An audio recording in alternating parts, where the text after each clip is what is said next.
Bacaan liturgi Rabu 17 November 2021, Hari Biasa Pekan Biasa ke-33, Peringatan Wajib Santa Elizabeth dari Hungaria, Biarawati.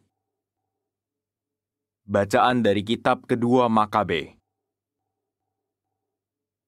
Pada waktu itu ada 7 orang bersaudara beserta ibunya ditangkap. Dengan siksaan cambuk dan rotan, mereka dipaksa oleh Raja Antiochus Epiphanes untuk makan daging babi yang haram. Ibu itu sungguh mengagumkan secara luar biasa. Ia harus menyaksikan ke-7 anaknya mati dalam tempo 1 hari saja. Namun demikian, ia tetap menanggungnya dengan tabah dan besar hati karena harapannya kepada Tuhan. Dengan rasa hati yang luhur, ia menghibur anaknya masing-masing dalam bahasanya sendiri, penuh dengan semangat luhur.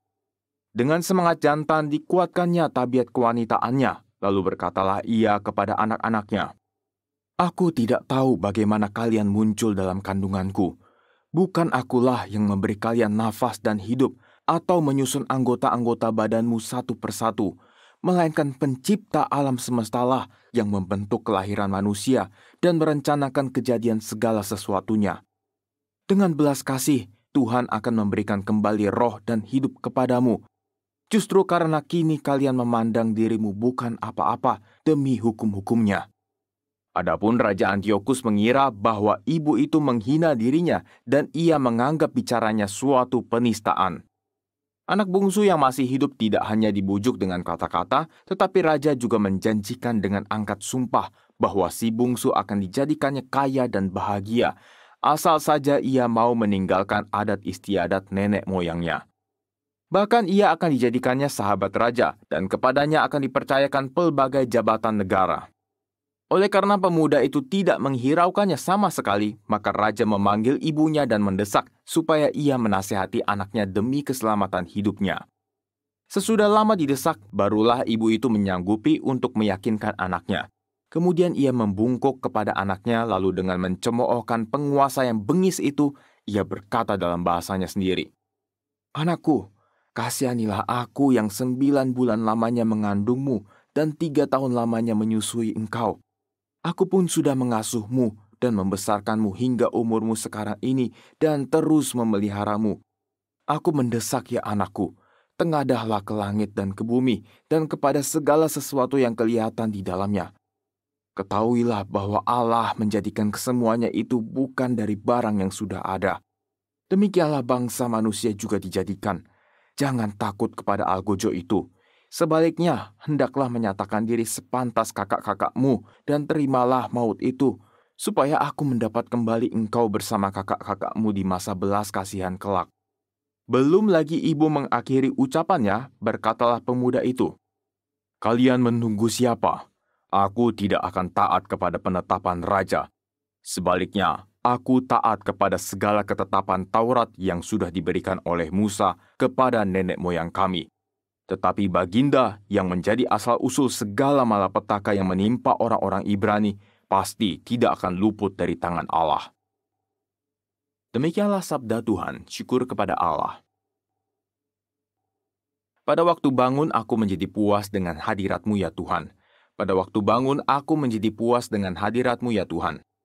Dengarkanlah Tuhan pengaduan yang jujur, perhatikanlah seruanku, berilah telinga kepada doaku, doa dari bibir yang tidak menipu. Pada waktu bangun aku menjadi puas dengan hadirat-Mu ya Tuhan. Langkahku tetap mengikuti jejak-Mu, kakiku tidaklah goyah. Aku berseru kepadamu karena Engkau menjawab aku ya Allah. Sendengkanlah telingamu kepadaku, dengarkanlah perkataanku. Pada waktu bangun aku menjadi puas dengan hadirat-Mu ya Tuhan. Peliharalah aku seperti biji mata, sembunyikanlah aku dalam naungan sayap-Mu, tetapi aku dalam kebenaran akan kupandang wajah-Mu, dan pada waktu bangun aku akan menjadi puas dengan rupa-Mu. Pada waktu bangun aku menjadi puas dengan hadirat-Mu ya Tuhan. Haleluya, haleluya. Aku telah menetapkan kalian supaya kalian pergi dan menghasilkan buah yang takkan binasa, sabda Tuhan. Haleluya. Inilah Injil suci menurut Lukas, dimuliakanlah Tuhan. Pada waktu Yesus sudah dekat Yerusalem, orang menyangka bahwa kerajaan Allah akan segera nampak. Maka Yesus berkata, Ada seorang bangsawan berangkat ke negeri yang jauh untuk dinobatkan menjadi raja. Sesudah itu baru ia akan kembali. Maka ia memanggil 10 orang hambanya dan memberikan mereka 10 mina katanya, "Pakailah ini untuk berdagang sampai aku kembali." Akan tetapi orang-orang sebangsanya membenci dia, lalu mengirimkan utusan menyusul dia untuk mengatakan, "Kami tidak mau orang ini menjadi raja atas kami." Dan terjadilah ketika ia kembali setelah dinobatkan menjadi raja, ia menyuruh memanggil hamba-hambanya yang telah diberinya uang itu untuk mengetahui berapa hasil dagang mereka masing-masing. Orang yang pertama datang dan berkata, "Tuan, mina tuan yang satu itu telah menghasilkan 10 mina." Katanya kepada hamba itu, "Baik sekali perbuatanmu itu, hai hamba yang baik. Engkau telah setia dalam perkara kecil, karena itu terimalah kekuasaan atas 10 kota."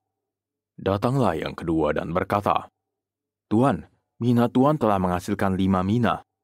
Katanya kepada orang kedua itu, "Dan engkau kuasailah 5 kota." Dan hamba yang ketiga datang dan berkata, "Tuan, inilah mina tuan. Aku telah menyimpannya dalam sapu tangan, sebab aku takut akan Tuan, karena Tuan adalah manusia yang keras. Tuan mengambil apa yang tidak pernah Tuan taruh, dan Tuan menuai apa yang tidak Tuan tabur." Kata bangsawan itu, "Hai hamba yang jahat, aku akan menghakimi engkau menurut perkataanmu sendiri. Engkau sudah tahu aku ini orang yang keras. Aku mengambil apa yang tidak pernah kutaruh, dan menuai apa yang tidak kutabur. Jika demikian, mengapa uangku tidak kau berikan kepada orang yang menjalankan uang? Maka sekembaliku aku dapat mengambilnya serta dengan bunganya." Lalu katanya kepada orang-orang yang berdiri di situ, "Ambillah mina yang satu itu dan berikanlah kepada orang yang mempunyai 10 mina itu." Kata mereka kepadanya, "Tuan, ia sudah mempunyai 10 mina." Ia menjawab, "Aku berkata kepadamu, setiap orang yang mempunyai ia akan diberi, tetapi siapa yang tidak mempunyai, daripadanya akan diambil juga apa yang ada padanya. Akan tetapi semua seteruku ini yang tidak suka aku menjadi rajanya, bawalah mereka kemari dan bunuhlah mereka di depan mataku." Setelah mengatakan semuanya itu, Yesus mendahului mereka dan meneruskan perjalanannya ke Yerusalem. Demikianlah sabda Tuhan, terpujilah Kristus.